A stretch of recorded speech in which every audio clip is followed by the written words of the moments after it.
What is good, YouTube? Today we're going to be reviewing of a 2005 Pontiac Grand Prix. And I know what you guys are thinking. Why are we reviewing such an old car, 20 years old? I'm going to give you guys some backstory on why I got this car anyways, and why we're reviewing it. I see a lot of people out here driving one of these cars, and honestly, I'm going to give you guys my opinion on this car, if you should get it or not. Alright, I'm going to clean this off, and let's get to the review. This is a naturally aspirated 2005 Pontiac Grand Prix with a 3.6 liter V6 in it. With front wheel drive, it has sharp styling on the sides and enough power to remind you why Pontiac was all about excitement. It's comfortable when you need it and aggressive when you want it, and sometimes still turns heads here 20 years later. Alright, some backstory on this car is, I got this car after I crashed my 2013 Chevy Cruze, and I needed a quick vehicle that was reliable enough to get me to school and back. So, that being, I got this car out of Niles, Michigan, and it was running good for me when I test drove it, but it did have a check engine light come on after. So I don't know if I got scammed or not, but it was only $2,000. So it rided comfortable enough. I put new shocks on it, I put new tires on it when I got it, and I had it. And I mean, it was running decent for me. And then shortly after school, the reduced power came on, and I couldn't figure out why. I gave it a tune, I gave it a lot of work and a lot of attention. I was looking at the motor and stuff like that, and overall I couldn't fix the issue. So now we're just selling it as it is, right back to my dad, because I mean, he helped me buy it, so I'm gonna give it to him at a discount. But so far, I mean, when I was driving it and this car's healthy, I was enjoying it. It's a little over 200,000 miles, and I mean, it's been reliable ever since. So I mean, if you're one of these cars, I definitely try to get it around 160 miles, because they are an older car. These things will run well to 300 miles if you take good care of it. I mean, it's the only major issue of mine is what the problem is now with the reduced power being on.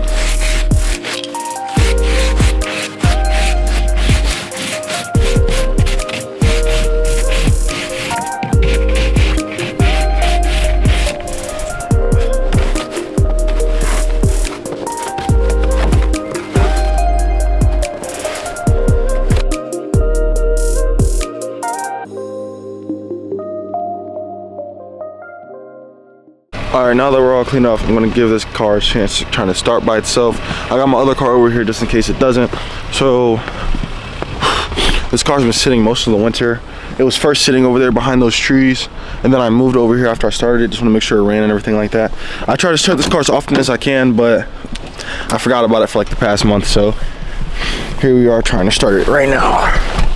So the first sign, light's not even coming on, so I don't even know if I should even attempt to start this car, but I think I'm gonna do it anyways. So here's nothing. Here's what the key looks like to the car. Yeah, nothing's happening at all. So the battery might be either completely dead, which means we won't be able to start this thing at all, or I'm just gonna have to wait for it to charge for a minute. So we're gonna pop this hood open, and then we're gonna give it a chance to kind of get some power back in that battery. Now, last time before I started it, I had to go to my dad's and charge this battery all the way back up, because I don't have a battery charger here, but we'll see if that's the case here. All right, here's under the hood. Like I told you before, the 3.8 V6 is in here. I do not have no cold air intake in here like some other people would. Here's the battery terminal over here. And everything with this car was good, it ran good. But like I said, I don't know if it's like a wire messed up in here giving it reduced power, but it'll do that to me, and I just need something more reliable. Hence why I got a Hyundai Sonata. Or Hyundai Sonata, however the f say that. Alright, I'm gonna show you guys how to connect jumper cables to your car in case you guys don't know how. The red. Connect the red to the red. I know this is the red one because there's a little plus sign back here, so do that. And then the black to the black. And I always like to wiggle and make sure they have good enough contact. But now we're gonna connect this one. And this was a little tricky, so I need to set my camera down. And if you really want to touch them, this is how you know they're on. They'll start sparking up a little bit if you touch them together.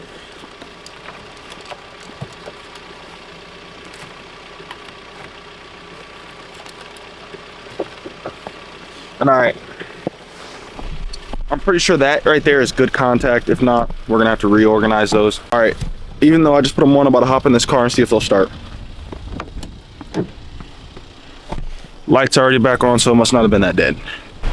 All right, so bad news. The car isn't starting because I might have to go let this battery charge overnight. It happened last time. Once you put cars on, like to jump a car, it's giving power to the battery, but it's not charging the battery to allow it to start. Like it's giving it some charge, but not as much charge as it's gonna need overnight to bring the battery back to life. And if you guys know anything about bringing a battery back to life, batteries have cold start amps. So the battery already has enough power to start a car, but it needs the cold start amps to really start the car off initial ignition, if that makes sense. So right now, I tried to start the car twice. I keep getting clicking. I will show you guys the clicking on the last attempt, but right now it's looking bad. I'm gonna give it another 10 minutes probably to see if I can get it fired up. But if I don't get it fired up, I'm probably gonna end the video here. Probably give you guys a walk around of the inside, show you guys the trunk a little bit, and end the video there.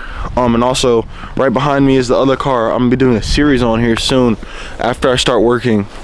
I think we're gonna do the series of I think we're gonna call it like weekly repair, or that doesn't even sound right. Weekly restoration, no, weekly upgrade. Yeah, we're gonna figure it out. Can't really tell what kind of car that is. Well, if anybody can tell me what kind of car that is just by looking at it from the snow, I don't know, you get a reward, I guess. I don't know what reward you get. I'll tell you if you're riding 9, you'll feel gratified or something, who knows. But it's looking bad right now, so I don't know. It's been charging for probably like, it's probably the first 5-10 minutes. I'm really impatient when it comes to things like this, so I don't know. Whew. So here's the inside. Once you get in and there's some power. When there's power, you can see how many miles are on the car. So I have a total of 200,270.27. Well, this comes on when the door's open, so like that. There's lighting on the things. And these black seats I put in myself out of another Grand Prix that was crashed. You guys can get a decent look. The liner up top is kind of coming out. So with these cars mainly, everything quits on it before the motor does. They build these motors really well, so these motors are built to last. So before the motor blows up or anything, the train should go out, stuff in the car should start working, wires will start corroding and stuff like that. But this one has all new wires and plugs, like right before I sat it down and stopped even driving it. And thankfully, like no mice have really got in here that I can tell of. No wires are really chewed up, so yeah. Since I'm already in here, I'm gonna show you guys the clicking sound I'm talking about, and you'll be able to hear it right here. So I put the key in ignition, and when you start it, you should hear that humming in the back. That's your fuel pump going off. So when we try to start it up, we're gonna, that clicking right there is it basically trying to start but not having enough power to do so. So like, man, I'm really impatient. We're gonna give it probably like 5 to 10 more minutes, and then I'll let you guys know if it starts there. So I'm gonna give it time. All right, this is gonna be the last attempt at starting this car. If it doesn't start, then shit, I don't know what to say. Here we go.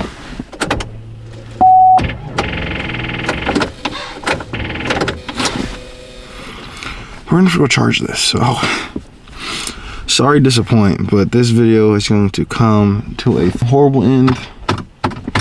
Dang it. I really wanted this car to start just to drive it down the road, show you guys how it runs, how it does all that. But I mean, that's going to conclude this video. I was trying to make this a decent car video, you know, drive it on the road, get some angles of it driving.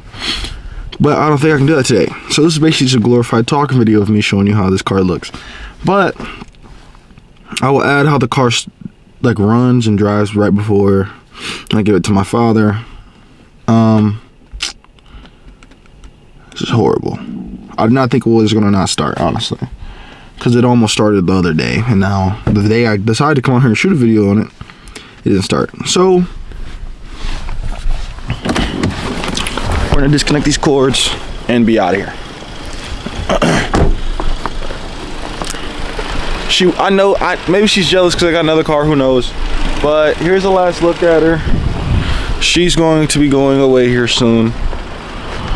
Okay, I'll put me driving this car, starting getting the sounds of it in another video.